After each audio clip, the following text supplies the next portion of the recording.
My name is Lauren, and I'm 38 years old. I work as an accountant in a small but stable firm, the kind of job that keeps the bills paid and the fridge full. My days were predictable, comforting in their routine: coffee by 7, spreadsheets by 8, home by 5. But the part of my life that gave it colour, the part that made the repetition worth it, was my family. My husband Ben and our 12-year-old son Ethan were everything to me.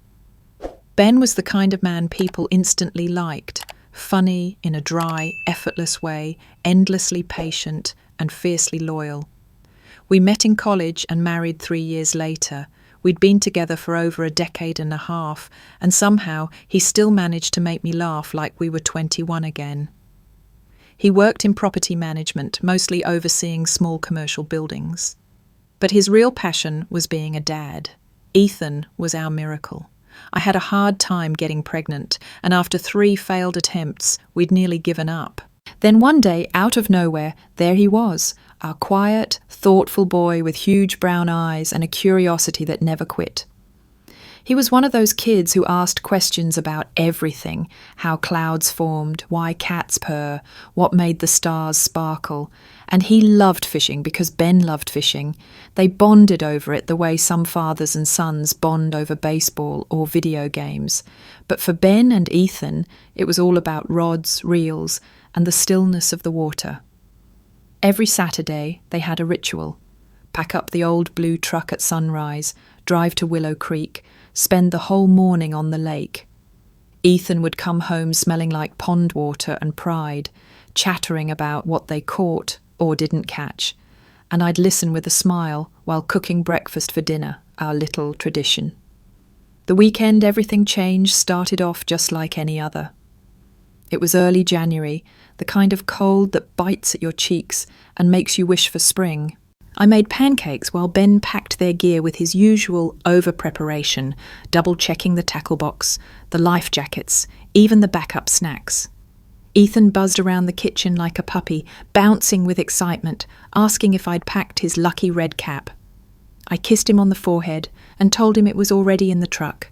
He gave me that half-hug, half-wiggle boys his age give when they're too excited to stand still.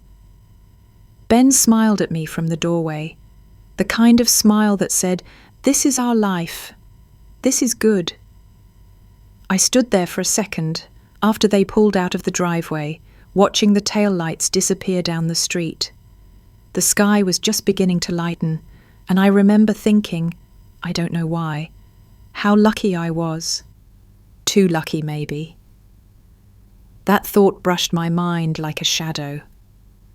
The house felt too quiet after they left, the kind of silence that only comes when the people who fill it with joy are gone, even temporarily. I cleaned, I did laundry, I answered some work emails even though it was Saturday. Around noon, I went out to grab groceries and stopped by Ethan's favourite bakery to get his usual treat, a lemon bar with powdered sugar. It was silly, maybe, but I liked surprising him with it after his long fishing mornings. Back home, I reheated soup for dinner and kept glancing at the clock. They were usually back by 6 at the latest. Ben hated being late for anything, especially bedtime. At 6:15, I checked my phone. No missed calls. By 6:30, I called Ben's cell. It rang once, then went to voicemail. No big deal, I told myself. The lake didn't have great reception. At 7, I texted. At 7:30, I called again. Still nothing. By 8 o'clock, that quiet house didn't feel peaceful anymore. It felt oppressive. I started pacing, tried calling again. When the doorbell rang at 8:51 p.m., my stomach dropped. Something inside me already knew, before I even opened the door, that my life would never be the same again. When I opened the door, 2 uniformed officers stood under the porch light. Their faces were drawn, serious in a way that told me everything before a single word was spoken. One of them, Officer Jameson, I'd later learn, removed his hat and held it against his chest. "Ma'am, are you Lauren Matthews?" he asked quietly. "Yes," I managed, my voice already shaking. "I'm Officer Jameson, and this is Officer Ruiz. May we come in?" I stepped aside, numb. My legs moved on instinct while my mind screamed for time to rewind. We sat in the living room, the one Ben had painted navy blue last fall, insisting it made the space feel peacefully nautical. Officer Jameson sat across from me, while Officer Ruiz lingered by the door, eyes scanning the room like they were expecting something to explode. "There was an accident," Jameson said carefully, "at approximately 6:15 p.m. on Route 29, about 5 miles from Willow Creek." "Are they okay?" I interrupted. "Ben and Ethan, they were just going fishing. He held up a hand, not unkindly. "A vehicle ran a red light. It struck your husband's truck on the driver's side." My mouth went dry. Was it the weather?" Jameson shook his head. "No, ma'am. The driver was fleeing a traffic stop, high-speed pursuit. He blew through the light at an intersection. Your husband didn't have a chance." There was a pause, long and suffocating. I waited for the but. "Your husband was pronounced dead at the scene." I didn't hear the rest. Everything went silent. Not quiet, silent. Like the world had pressed mute on itself. I couldn't feel my hands. I couldn't breathe. Somewhere in the distance, my body made a noise, a gasp maybe, or a sob, but I wasn't inside it anymore. "What about Ethan?" I croaked, barely forming the words. "Your son was critically injured. He's been transported to County General. They've taken him into emergency surgery. He's still alive." Still alive. The words echoed in my skull like the last pulse of a dying star. I shot up, adrenaline surging through my numb limbs. "I have to go. I need to get to him." Officer Ruiz stepped forward. "We'll drive you." The next 30 minutes were a blur. The officers helped me into the back of their cruiser, and we sped through the dark streets with sirens off, the city cold and asleep while my world burned to ash. When we arrived at the hospital, the ER buzzed with its usual chaos, but for me, time had stopped. I was ushered through a side hallway where a nurse in blue scrubs asked my name and handed me forms I couldn't process. Another nurse took my arm and guided me to a small consultation room that smelled like hand sanitizer and loss. A woman entered wearing surgical gear, her mask pulled down. She had lines beneath her eyes and blood on her gloves. "I'm Dr. Patel. I operated on your son. We were able to stabilize him for now, but he's suffered significant trauma, head injury, multiple fractures, internal bleeding." My vision blurred again. "Will he wake up?" Dr. Patel hesitated. "He's in a medically induced coma. The brain swelling was severe. We relieved pressure, but there's no way to predict when or if he'll regain consciousness." I pressed a hand over my mouth. I was shaking, ice cold, but sweating. "Can I see him?" "Yes, but prepare yourself. He's on a ventilator and heavily bandaged." The walk to the ICU was the longest of my life. Each step felt like trudging through molasses. And then, there he was, Ethan, my baby boy. Tubes ran in and out of his body. Machines beeped in patterns I didn't understand. His face, so familiar, was nearly unrecognizable. I sat beside him and took his hand. It was warm, barely. "I'm here," I whispered. "I'm not leaving." In that moment, I knew I had entered a place beyond grief, a place of suspended reality, where time was measured not by hours but by heartbeats and machine alarms, and I had no idea how long I'd have to live there. The ICU became my second home. I brought a change of clothes and kept them in a plastic hospital bag tucked beneath Ethan's bed. Every morning I stopped at the coffee shop downstairs for the same order: black coffee, no cream, no sugar, and made my way up to room 207, where my son lay motionless beneath a tangle of wires and machines. Every day was the same: beeping monitors, fluorescent lights that made everything look sterile and too bright, the scent of antiseptic lingering in the air. Dr. Patel came by daily to update me, her face unreadable. "No change," she'd say most days, "still deep in the coma." There was always a chance, she explained, especially with young patients, but also there were risks. Prolonged unconsciousness could mean lasting brain damage. Or worse, he might never wake up. But I clung to hope like a life raft. I sat beside him, reading his favourite books aloud, Harry Potter, Percy Jackson, anything I could think of. I played his favourite music on my phone. I told him about school, about the weather, about how our cat Max missed him. "He's still sleeping in your bed," I whispered one afternoon, "like he's waiting for you to come home." On the third day, I realised I hadn't yet called my parents. I wasn't even sure what time it was. Hospital times seemed to exist outside of normal clocks. I stepped into the waiting room, the one with the uncomfortable beige chairs and a coffee machine that never worked, and dialed my mother. She answered on the second ring. "Lauren? Sweetheart?" "Hi, Mum," I said, my voice brittle. Ben's gone. There was a car accident. Ethan's in a coma." There was a pause, followed by a sharp inhale. "Oh my God! Charles!" I heard her calling out to my dad. "Charles, it's Lauren. There was an accident." My father's voice came faintly in the background. "Is she okay? What happened?" "Ben died on impact," I said, choking back a sob. "Ethan, he's still alive, but they don't know if he'll wake up." "Oh, honey," Mum breathed. "We'll come see you. We'll be there, I promise." I hung up with a sliver of relief. I wasn't alone, at least not entirely. Next, I called my younger sister, Melissa. She picked up on the fourth ring, breathless. "Lauren? Hey, I'm kind of in the middle of something. Can I—" "Melissa," I interrupted. "Ben's dead. Ethan's in the hospital. It was a hit and run. He's in a coma." The silence on the other end was immediate. "What?" she said finally. "Oh my God, I didn't know." "I'm at County General," I said. "Room 207. Please, just come." Yeah, of course. I'll talk to Kevin and we'll figure it out." In those first few days, they all checked in. My mum called that evening, asking what Ethan's condition was, how I was sleeping, if I needed anything. Melissa sent a short text the next morning. "Thinking of you? Hang in there." Even my dad left a voicemail saying they were getting things in order. But as the hours stretched into days and then into a week, the calls slowed. The messages became less frequent. No one had shown up yet. I told myself they were just overwhelmed. Maybe they were giving me space. Maybe they were busy making travel arrangements. Still, every time the elevator dinged on the ICU floor, I looked up, hoping to see familiar faces. I never did. Instead, it was just me and Ethan, me and the nurses changing shifts, me and the quiet whirring of machines that had become the only soundtrack to my life. They finally came, once.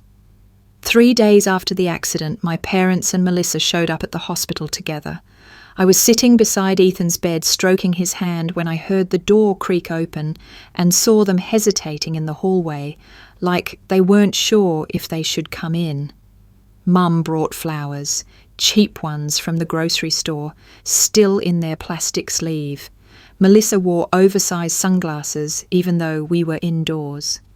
Dad hovered near the back, as if stepping into the room might infect him with grief. They stayed for 23 minutes. I know because I watched the clock obsessively. They asked polite questions. What did the doctor say? Is he eating? Can he hear you? And gave mechanical responses to my updates. Mum dabbed her eyes twice, but didn't shed a single tear. Melissa mostly stared at her phone. "I'm so sorry, Lauren," Mum said finally. "We can't imagine what you're going through." And then she glanced at her watch and stood up. "We should head out." "Charles, you have that dentist appointment tomorrow morning." "I'll stop by again," Dad said vaguely, avoiding my eyes. Melissa leaned over Ethan, gave him an awkward pat on the leg, and whispered, "Hang in there, buddy." Then she turned to me and added, "Let me know if anything major changes." And just like that, they were gone. After that, nothing. No visits, a few scattered texts. "Any updates?" "Thinking of you. Hope today's better." But the silence grew louder with each passing day. At first, I made excuses for them. Dad's arthritis, Mom's nerves, Melissa's job.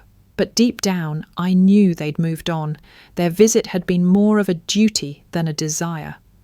One evening, I overheard a nurse chatting in the hallway while I refilled my water bottle. Yeah, I saw Melissa yesterday, the nurse said. She's looking forward to her trip next week. Mexico, I think. I froze. Melissa? Mexico? I didn't say anything, just walked back to Ethan's room and sat in silence for the next hour. I kept replaying that line in my head, a trip, a vacation. My son was in a coma and my sister was planning to sip cocktails on a beach. Maybe I misheard. Maybe it wasn't that Melissa, or maybe she'd cancelled. Still, the seed of doubt had been planted, and it grew roots fast. Every time I saw a new photo pop up on social media, friends posting about sunny weather, palm trees, I checked for her name, but there was nothing. Not yet. I didn't confront her. What would be the point? If she wanted to escape reality, who was I to stop her? I was already drowning in mine. So I stayed in that room, day after day. I read to Ethan, even though the words blurred through my tears. I played him recordings of Ben's voice from old home videos. I brushed his hair, straightened his blankets, and whispered promises I didn't know if I could keep. I'll be here, I told him every night, no matter what. The nurses started calling me the quiet one. I rarely left his side. I stopped checking my phone. I didn't want the outside world anymore. My world was 4 walls, 1 hospital bed, and the constant whir of machines. Every once in a while, a staff member would ask, gently, if I had family nearby. I'd nod and say yes, but the words felt hollow. Because in truth, I didn't feel like I did. Not really. What I felt was invisible.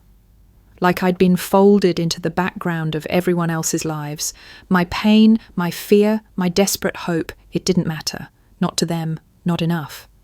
And that's when the thought first crept in, the one I tried to ignore. What if I had always been alone, and I just hadn't realised it yet? 6 months passed. 6 months of blinking monitors and whispered prayers. 6 months of holding Ethan's hand, hoping it would squeeze back.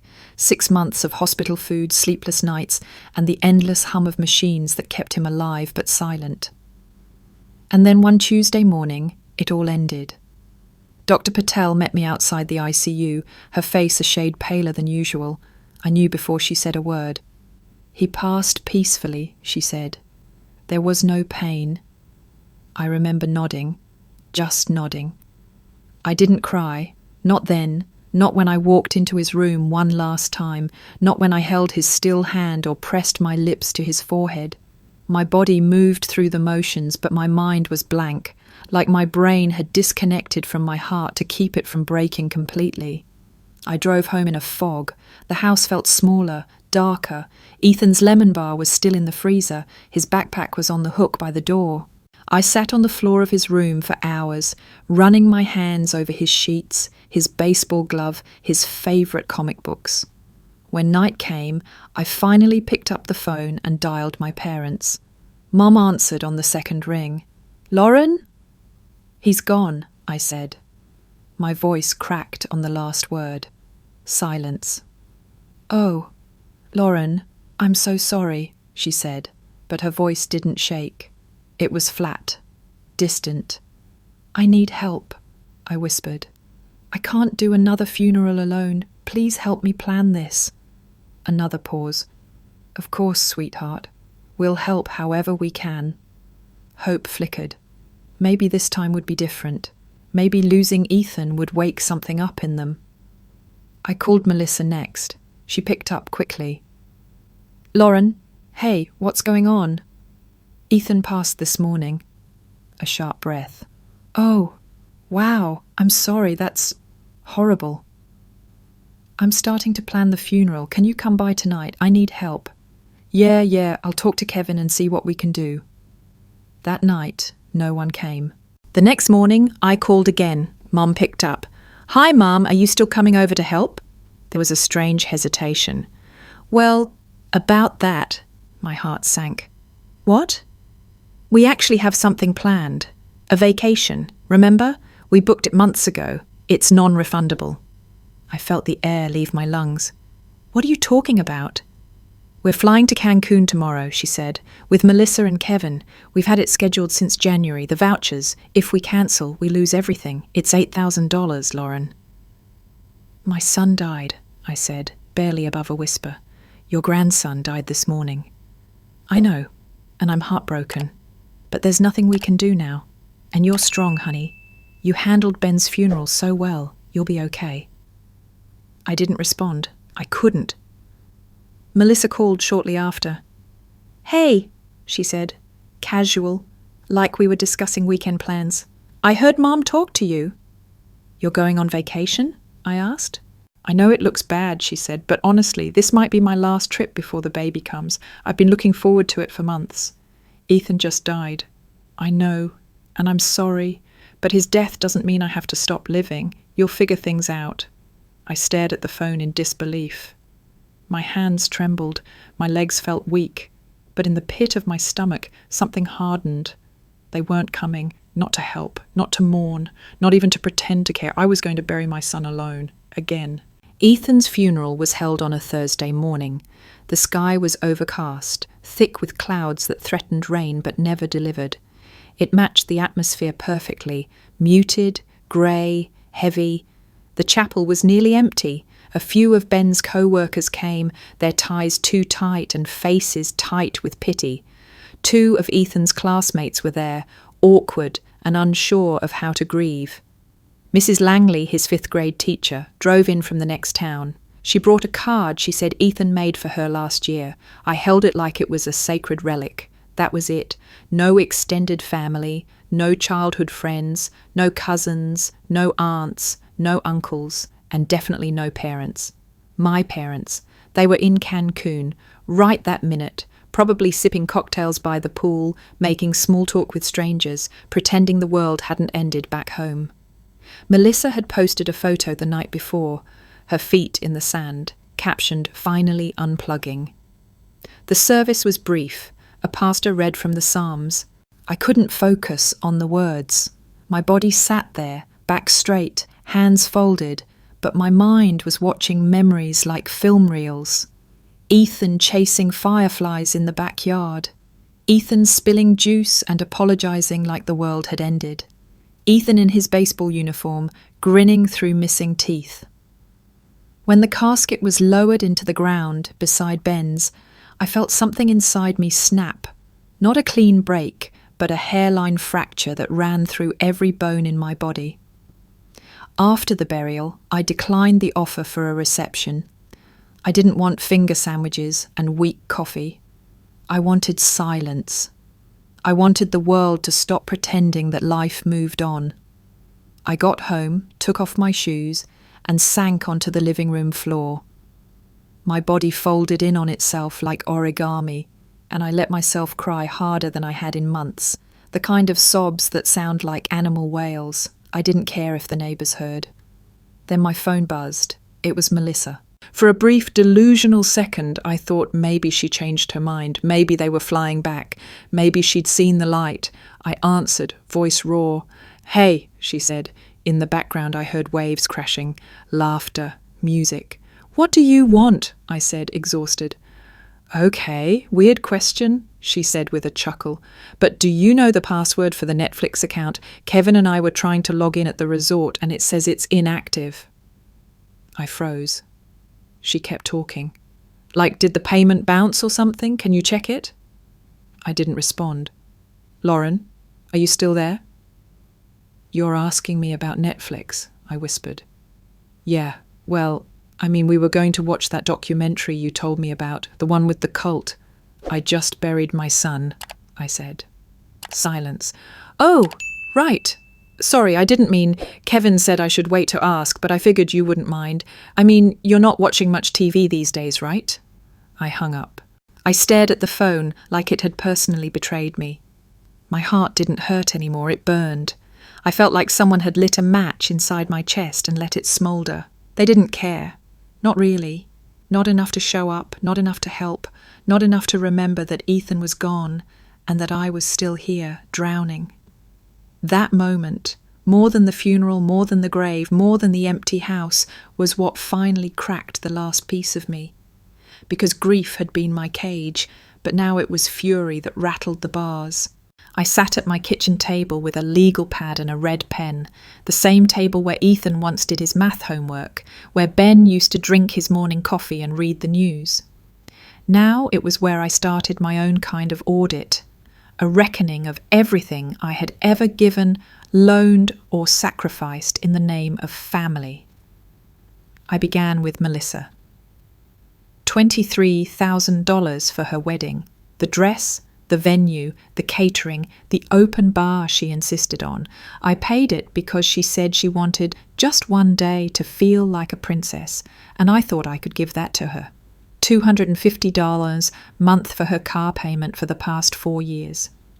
$80 a month for her phone bill since college. She never got around to switching it to her own account.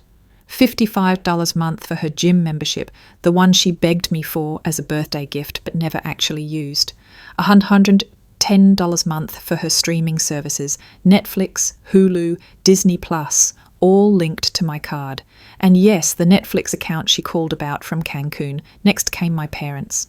$400 a month for their car insurance since Dad retired. $300 a month for supplemental health insurance they didn't qualify for on Medicare.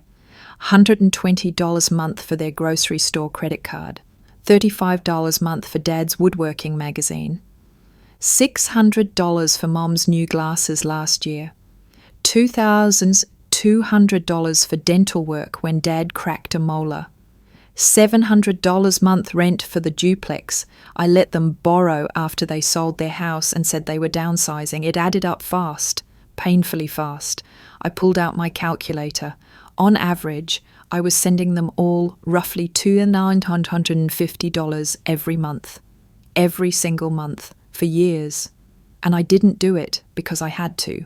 I did it because I wanted to, because they were my family, because when Melissa was struggling after college, I remembered how hard my own 20s had been.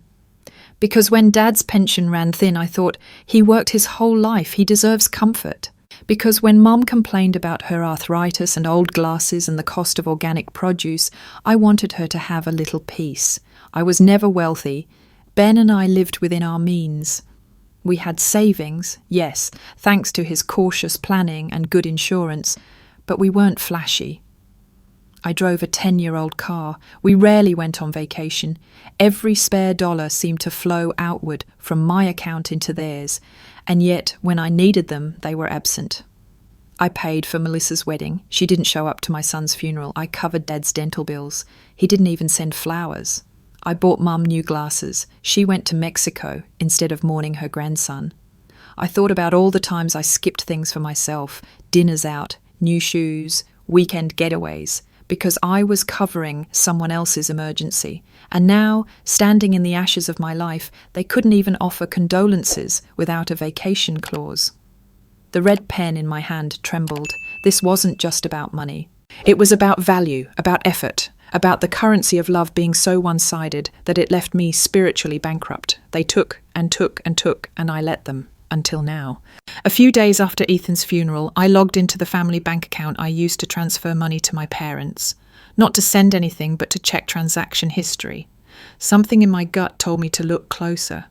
I wanted to see how they were using the support I'd been giving. That's when I saw it.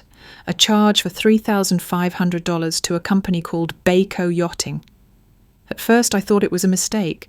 Maybe a rental car with a weird business name, maybe something hacked. I googled it. Nope. Baco Yachting offered boat shares and marina memberships, high-end, exclusive, the kind of service people bought into when they wanted to split the cost of owning a boat with other retirees. My father had invested. My father, who once told me he couldn't afford the copay for his blood pressure meds, was now part of a yacht club. I clicked deeper. The transaction went through just 2 weeks before Ethan died. 2 weeks before my child died, my father was spending my money on a yacht membership. I slammed the laptop shut. My chest felt like it was going to cave in. I needed air. I stepped outside, letting the wind whip against my face. I wanted to scream, but instead I just stood there, clutching the railing of my porch like it could anchor me. When I came back in, I did what I hadn't done in weeks. I opened Facebook. Melissa's profile popped up first. A new post, uploaded just 20 minutes earlier. It was a sonogram photo. The caption read, so excited to welcome our little miracle, first grandchild of the family. First grandchild. First. I stared at those words until they blurred. Ethan had been their first grandchild, their only grandchild, and now he was erased, replaced. Melissa hadn't even waited a full week after his burial before announcing her pregnancy with that disgusting tagline. And the comments? Such a blessing. Finally, some good news for the family. Your parents must be over the moon. I scrolled and scrolled, not one mention of Ethan. Not even a polite, he would have been a great big cousin. He had vanished from their narrative, his life, his death, edited out. I wasn't sure which part hurt more, the blatant disrespect or the unbearable ease with which they moved on. That night, I sat down at my desk and opened every account tied to my name. Melissa's phone line, cancelled. Her car payment auto transfer, stopped. Streaming accounts, password changed. Gym membership, terminated. Dad's car insurance, unlinked. Mom's medical supplement plan, halted. Grocery card, cut off. I even called the bank to revoke the debit card I'd issued to my mother for emergency use. One by one, I removed every string they used to tug on me, and when it was done, when the last account had been deleted and the last auto payment deactivated, I felt something shift. It wasn't joy, it wasn't even satisfaction, it was clarity. For the first time in years, I wasn't tethered to them. I wasn't financing their convenience. I wasn't enabling their selective love. I was just me. Alone, yes. But also finally, truly free. The next morning I woke up before sunrise. I didn't make coffee. I didn't check my phone. I didn't cry. Instead, I grabbed a duffel bag, slipped on an old hoodie, and drove across town to the downtown apartment. The one Ben and I had inherited from his grandmother years ago. The one we never needed, so we gave it to Melissa and Kevin rent-free when they got married, just until they got on their feet. They never got off their knees. I still had the key, of course I did. My name was still on the lease, on the utility bills, on the building directory. This was my apartment. I had just let them believe otherwise. When I opened the door, the first thing that hit me was the smell. Candles, perfume, take-out boxes, and something faintly sour, like spilled wine that had dried into the carpet. The place was a mess. Dishes in the sink, shoes everywhere, a blanket half draped over the couch like someone had stormed out mid-movie.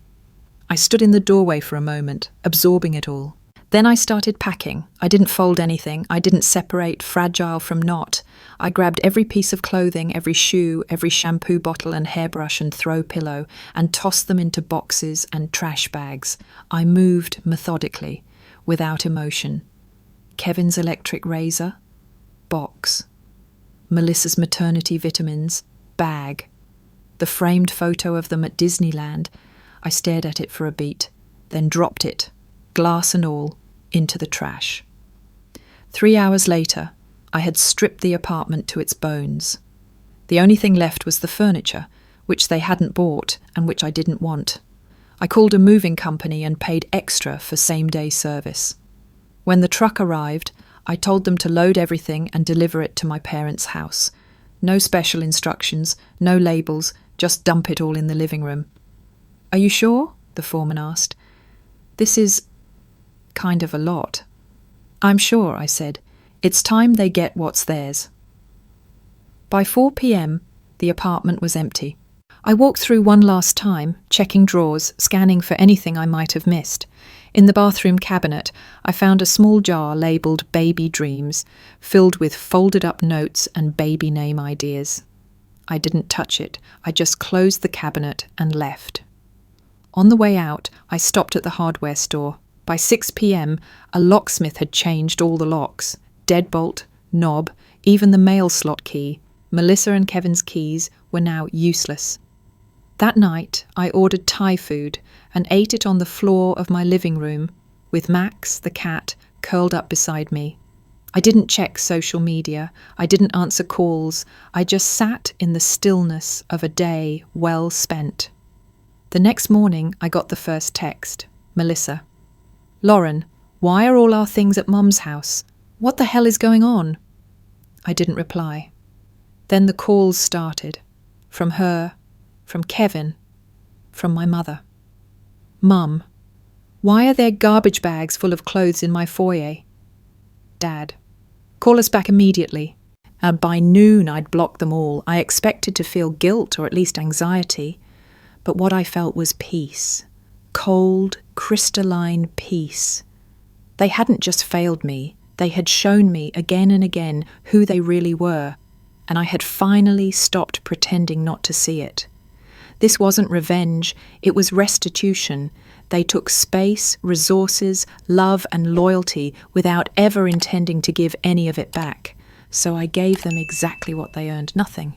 It didn't take long. By Sunday evening, I heard tyres screech in my driveway, the unmistakable slam of car doors followed by rapid, angry footsteps. Then came the pounding. "Open this door right now!" Melissa's voice, shrill and venomous, cut through the quiet. I stayed seated on the couch, sipping tea. The knocking escalated into full-on banging. Then Mom's voice joined in. "Lauren, we need to talk. This is unacceptable." I stood slowly and walked to the door. Through the window I saw them all. Melissa, red-faced and shouting. Kevin looking sheepish beside her. Mum with her arms crossed, expression tight with frustration. Dad standing stiffly, like he didn't want to be there at all. I opened the door. They didn't wait for an invitation. Melissa stormed in first, nearly knocking over a lamp. "What the hell is wrong with you?" she screamed. "You dumped our stuff like garbage." "It's not your apartment," I said calmly. "It never was. It was our home." "It was a favour," I replied. "One that expired the moment you told me Ethan's death was my problem, not yours." That silenced her. For a second. Then Mum jumped in. "Lauren, you're being ridiculous. This isn't how family behaves." I looked at her, really looked at her. "Exactly. This isn't how family behaves." Kevin finally spoke, voice low. "We're just trying to understand why you did all this without talking to us." There was nothing left to say, I said. "You said enough when you chose a beach over my son's funeral." Melissa stepped forward, eyes blazing. "You know what this is really about," she hissed. "You're jealous. Jealous that I'm having a baby and you're not. Jealous because your son is dead and mine is still alive." The room went completely still. Even Kevin looked stunned. I felt something inside me turn to ice. "You're insane," she continued, voice rising. "You lost it when Ethan died, and now you're taking it out on all of us. You can't stand that I'm moving on and happy." I stared at her, heart pounding, hands shaking. Then I spoke, each word deliberate and sharp. "No," I said. "I'm not jealous. I'm not broken. I'm finally awake. And you're not family. You're users, parasites. You took everything from me and called it love. And when I needed you, when I was drowning, you went on vacation." "Lauren," Mum started, but I cut her off. "I buried my child alone," I said, voice breaking. "I cried myself to sleep for 6 months while you were busy planning margaritas and matching swimsuits. And now you're here, not to apologize, not to make amends, but to demand what you think you're still entitled to." "No one is entitled to me anymore," I finished. "No one gets to call me sister or daughter and treat me like a utility." Dad looked down. Kevin shifted uncomfortably. Mum opened her mouth but closed it again. Melissa just scoffed. "This is why you'll die alone." "No," I said, my voice steady. "This is why I'll finally live in peace." And with that, I opened the front door wide. "Get out." They hesitated, waiting for someone to protest, to take their side. No one did. One by one, they left.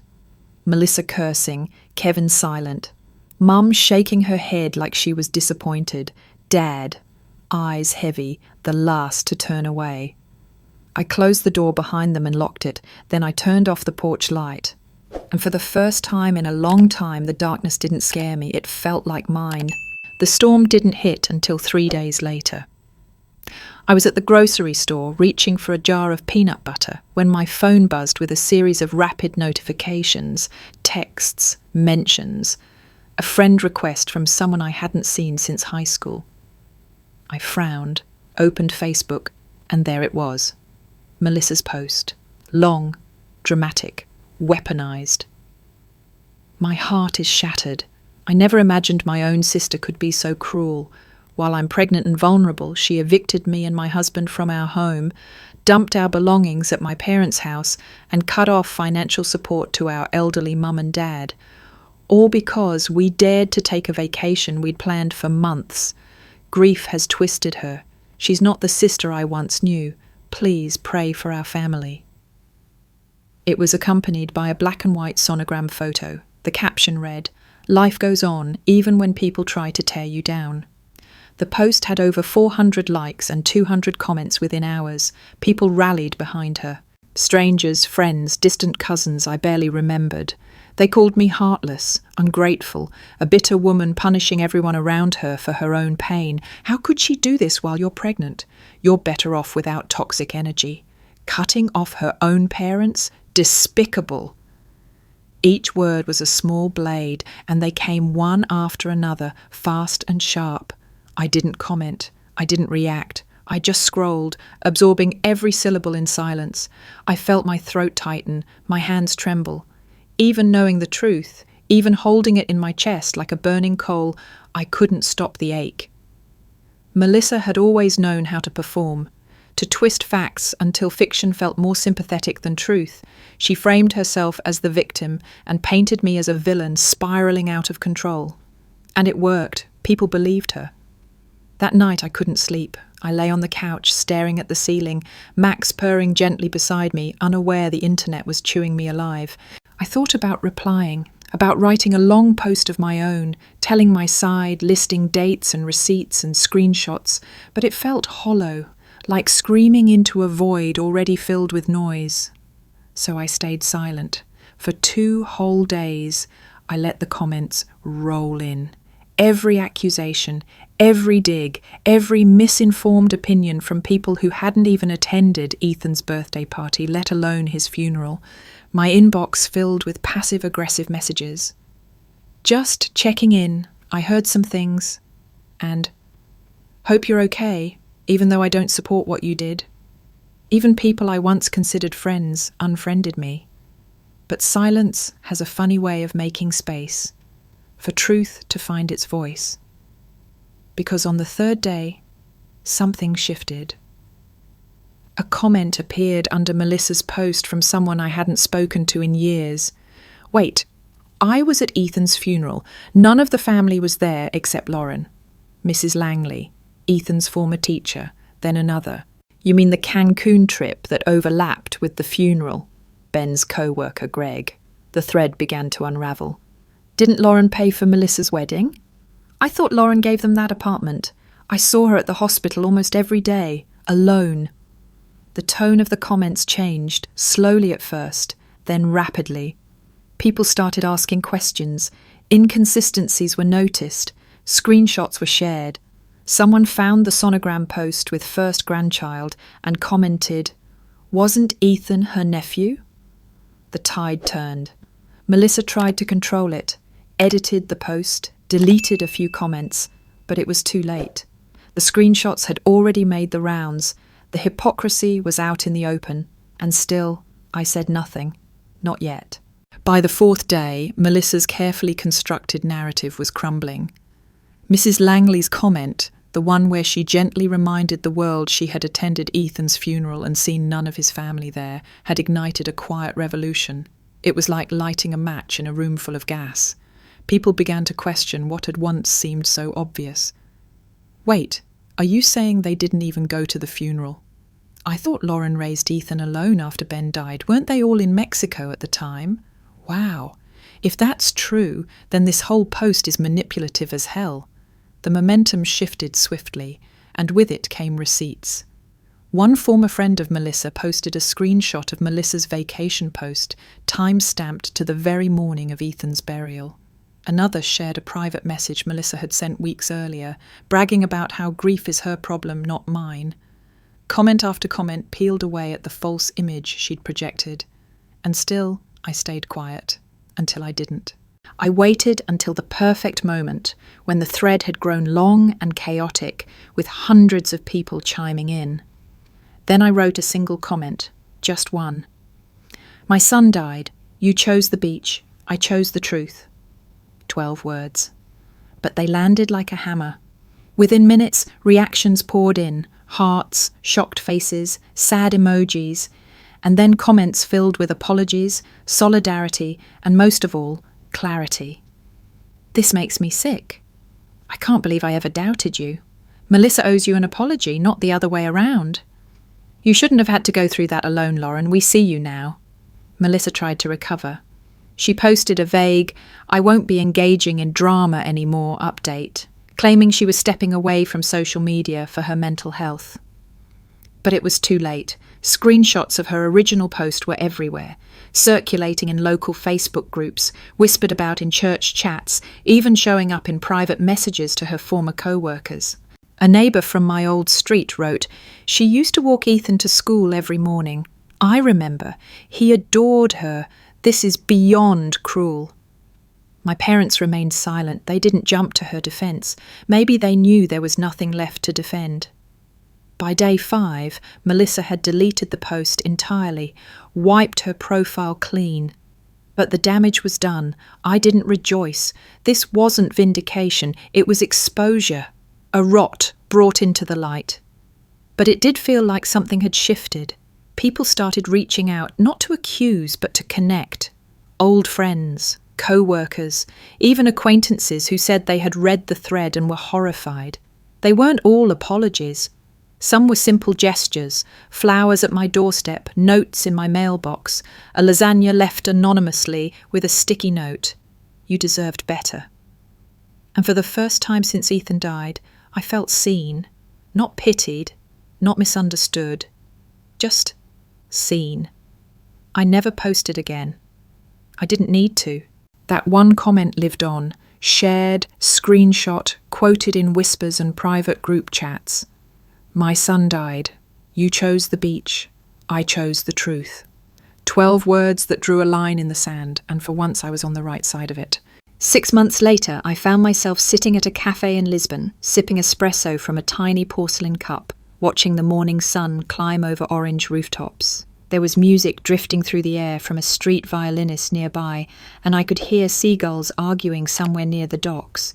It was quiet, gentle, undemanding, and I was free. It had started small. A decision to list the downtown apartment for rent, this time for real, with a formal lease and a fair price. A young couple moved in, newlyweds starting their life together, full of optimism and gratitude. They brought plants, painted the walls soft green, and even sent me cookies on Christmas Eve. I didn't tell them about the history. That place deserved a fresh start. So did I. With the extra income, I cut my hours at work, then eventually gave notice altogether. There was nothing tying me to that office anymore. Ben and I had dreamed for years about travelling once Ethan was older. I decided not to wait for permission from a future that no longer existed. I booked a one-way ticket to Italy, then Spain, then France. I wandered through ruins and cathedrals, tasted wine in sun-drenched vineyards, and took long walks through foreign cities when no one knew my story.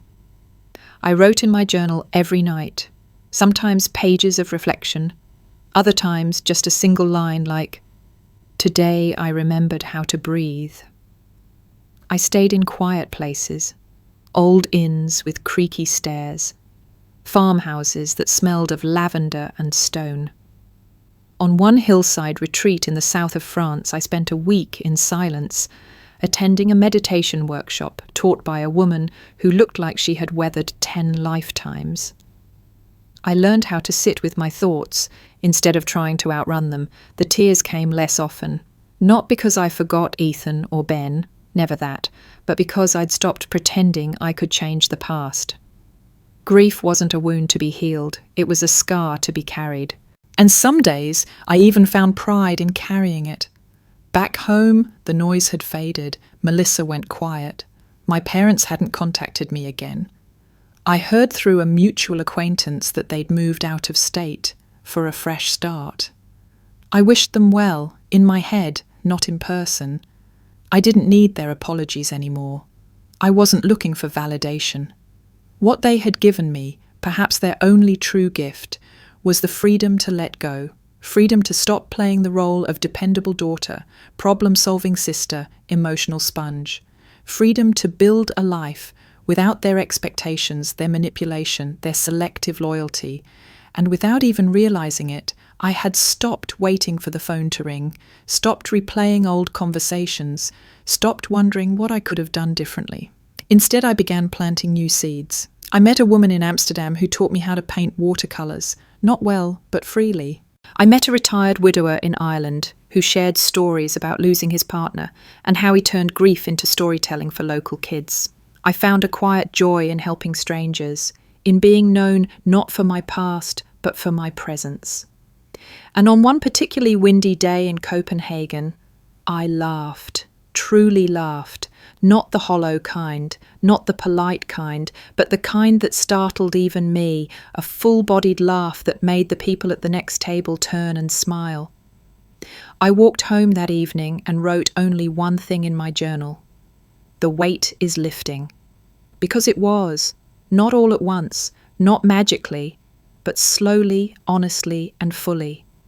And for the first time since the accident, I didn't feel like a broken woman holding the ashes of her old life. I felt like someone who had crawled out of the wreckage, covered in scars, and started walking, one step at a time, into the kind of peace you don't earn until you've lost everything else. It was a rainy morning in Salzburg when the letter arrived. I hadn't expected mail, least of all something handwritten. The innkeeper knocked gently on my door, holding the envelope with a curious smile. "For you?" she said, her English tinged with a soft Austrian lilt. I turned the envelope over. No return address. Just my name, in my mother's handwriting. Familiar and foreign all at once. I stared at it for a long time before opening it. My hands trembled slightly, not with fear exactly, but with the ghost of old muscle memory. The part of me still conditioned to brace for her disappointment. Inside was a single page. No greeting, no apology, no acknowledgement of Ethan, no mention of the funeral, or the Facebook post, or the screaming match in my living room. Just one sentence written in neat cursive. "Do you remember the Netflix password? I can't get it to work." That was it. No, how are you? No, we miss you. No, I'm sorry. Just a plea for convenience disguised as connection. I stared at the paper. Then slowly, something unexpected happened. I laughed. Not a bitter laugh. Not a sarcastic scoff, a real, surprised, belly-deep laugh that bubbled up and burst out of me before I could stop it. It was absurd, ridiculous, poetic in its own grotesque way. My mother, who hadn't spoken to me since before Ethan's funeral, who had watched her family crumble and offered nothing but silence, had reached out not to make amends, but because she wanted to watch TV. I read the sentence again. "Do you remember the Netflix password?" I laughed harder. When I finally caught my breath, I folded the letter carefully and tucked it into the back of my journal, not out of sentiment, but as a reminder of who they really were, a reminder of how far I'd come. That night I lit a candle and sat by the window watching the rain streak down the glass. The mountains loomed in the distance, softened by mist. I thought about Ethan, about Ben, about all the versions of myself I'd shed in the past year. The loyal daughter, the dependable sister, the grief-stricken widow, the mother who lost everything. I was still all those things, but now I was something more. I was someone who survived, someone who rebuilt, someone who learned the hardest truth and lived to write it down. Because here's what they never tell you. Blood isn't always thicker. Sometimes blood is the wound. Sometimes the deepest cuts come from the people who shared your childhood bedroom, your family holidays, your last name. And sometimes walking away from them isn't betrayal, it's self-rescue. I didn't write back. I didn't send the password. I didn't acknowledge the letter at all. Instead, I opened my laptop and started typing. My story, my truth, my journey. Not for revenge, not for sympathy, but because somewhere out there another woman was probably sitting alone, wondering if she was crazy for expecting kindness from people who only offered obligation. And I wanted her to know she wasn't crazy, she was just finally waking up. I finished my tea, blew out the candle, and crawled into bed, heart quiet for the first time in days. Outside the rain fell softer now, inside the weight was gone.